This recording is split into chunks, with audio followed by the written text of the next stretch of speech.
The Women's Missionary Society is an heir to a rich and historic past. What do you know about our history and the contributions that those who have gone before us have made in the past? And what authors in recent times will continue to build upon our heritage and record our future endeavors? That is the position of the Historiographer Statistician, an office of considerable significance and importance to our church and the Women's Missionary Society. The position of Historiographer Statistician in the Women's Missionary Society is an office of importance. It may be looked at by some as a position that doesn't have a direct effect on the Women's Missionary Society. However, that is not true. This position provides the road from yesterday to today and gives us a glimpse of the future horizon. In summary, from the Constitution and bylaws, the Historiographer Statistician duties shall have full responsibility of assembling, gathering, and maintaining the data pertaining to the history of the conference and local societies. I believe this would include requesting records from the leadership of the local and conference levels, as well as all facts and figures relating to their specific activities and works and missions by compiling an accurate and adequate report of the historical data and sending it to the district via the conference historiographer statistician. History is yesterday influencing tomorrow. Without history, be it oral, in song, or written, we would not have the Bible. Without history, we wouldn't have knowledge of our African American ancestors. And without history, the future generations of the Women's Missionary Society will not have the necessary knowledge to equip and prepare them to continue in service to their brethren. In other words, a foundation to build on. An example of history and song is in the following two lines of the Negro National Anthem, which state, "We have come over a way that with tears have been watered. We have come treading our paths through the blood of the slaughtered." This is an example of our history and song. With these two lines, we can almost envision our ancestors' struggle. Again, our history can be in more ways than written. When we study our history, we get a perspective of where we are now and how we serve as a link to the future. It grounds our identity and purpose within this larger story called the Connection of Women's Missionary Society, giving us a firm anchor in God's plan for missions. Researching, compiling, and warehousing our history is essential for continued mission growth development. It may be time consuming, but we must remember that often we are the only ones who care about or want to chronicle our history for future generations. 4 reasons to research and study our past are: the Missionary Society's history helps us better understand the Bible and avoid duplicating historical errors. The Missionary Society's history is interesting. An example of that being in 2000, Stan McKenzie became our first male supervisor. The Women's Missionary Society's history is the continued story of God working in and through his people. And the Missionary Society's history is about learning from and teaching others. An example of the Women's Missionary Society historical research is this excerpt from the book entitled A Brief History of the Women's Missionary Society of the African Methodist Episcopal Church. In 1816, the African Methodist Episcopal Church was organized under the leadership of Richard Allen. The first missionary activities with the women began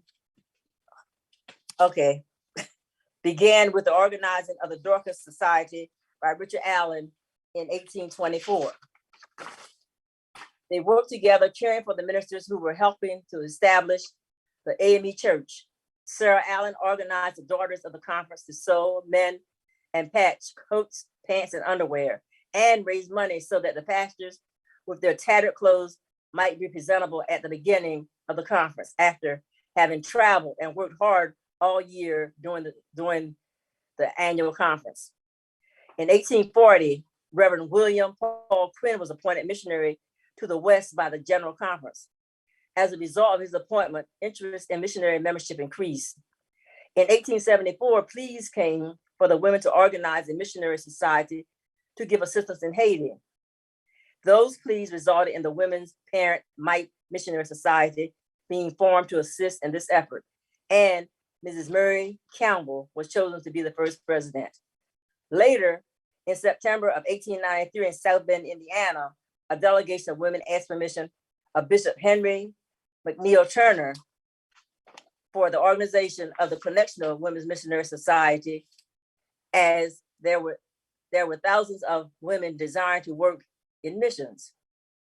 The request was granted, and the resulting organization was called the Women's Home and Foreign Missionary Society. The function of this society was to support and supervise the work in South Africa and help mission preachers and churches at home. Thereafter, whenever the General Conference met, reports from the missionary department usually blended commentaries about the two societies. In the 1930s, for example, documents referred to Mrs. Christine S. Smith, president of the Women's Parent Mite Missionary Society, and Mrs. Lucy Hughes, president of the Women's Home and Foreign Missionary Society, as equals and partners in missions. Finally, in 1944, at the General Conference in Philadelphia, Pennsylvania, for the purpose of doing missions at home and abroad, the two merged and became the Women's Missionary Society of the African Methodist Episcopal Church, and Lucy Hughes became the first president. The Women's Missionary Society of the African Methodist Episcopal Church has now become a connectional international organization operating all over the world. It has become a corporate body, a channel through which all women of the church have an opportunity to participate and broaden their scope of missions and use their skills, knowledge, insight, and leadership, while touching the lives of many people all over the world. Those serving as president of this organization have been Mrs. Lucy Hughes, Mrs. Annie E. Heath, Mrs. Murray Frizzell, Mrs. Wilhelmina Lawrence, Mrs. Dolores Kennedy Williams, Mrs. Dorothy Adams Peck, Mrs. Jamasima Evans, Mrs. Shirley Davis, Dr. Shirley Kason Reed, and our current president, Dr. Deborah Taylor King. Some of you are probably thinking that I left out part of our history. That is true. I did not tell the whole story, and that is where you come in. You are needed to fill in the gaps, put commas where there are periods, and to ensure that those who have played a vital role in our history are identified and given credit for their contributions in your local and conference societies. We must compile and store accurate data that will build on the past while illuminating the trail we are taking to the future.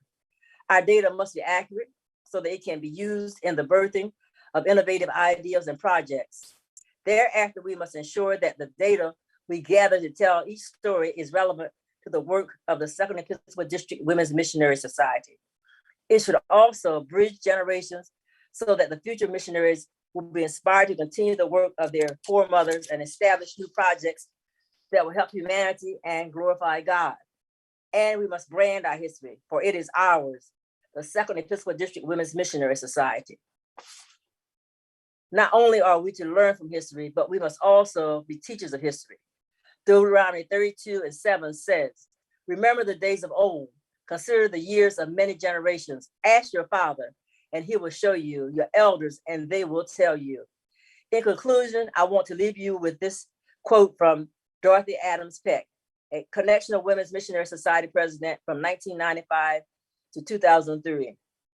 She said, this history of the Women's Missionary Society should serve as a vehicle for moving us forward to a more glorious global mission ministry in the new millennium. We accomplish in our lifetime only a teeny fraction of the magnificent enterprise that is God's word. Nothing we do is complete. No statement says it all that could be said. No program accomplishes the church's mission. Our work is incomplete, but it is the beginning which opens an opportunity for the Lord's grace to enter and do the rest, fulfilling our mission, God's word, God's will, God's way. This quote is from the foreword of the history of the Women's Missionary Society, 1874 to 2003. Ladies, the plan is not to duplicate efforts of the past, historiographer, statistician, but to add another chapter to this history that has been previously written. President Moore has asked that we retrieve and compile data on our past Women's Missionary Society presidents and YPD directors. This information should be available from annual day programs, conference programs, newspaper articles, church programs, or oral interviews. I look forward to working with you as we compile and complete another chapter of the history of the Second Episcopal District Women's Missionary Society, and strive to scribe and record our future endeavors. God bless you, my sisters, as we all do the work of missions.